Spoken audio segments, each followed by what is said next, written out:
as sinners, like our attitude is naturally drifting in a negative direction. We're naturally self-absorbed. We're naturally not very grateful. We're naturally entitled.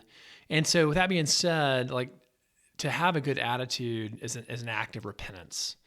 It's an act of repentance, like turning away from ourselves and from the flesh and from the world and turning towards Christ and the gospel. And so I think one thing that's really important is, and then it's encouraging about the gospel is, you want an attitude that's based in substance, and you want an attitude that's based in reality.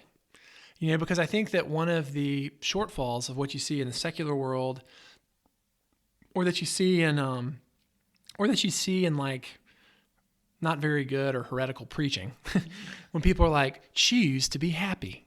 It's like, that's just not actually necessarily possible, because it's honestly, in some ways, it's like deluding yourself.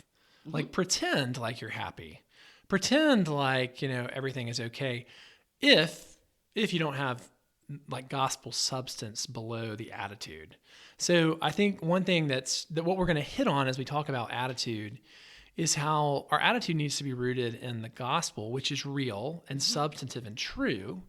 And so our attitude should naturally be grateful, humble, and compassionate when we're walking in the gospel.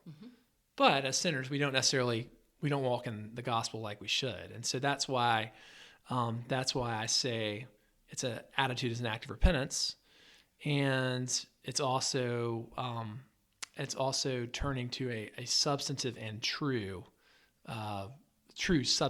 substantive and true reality that leads to us having a good attitude, so to speak.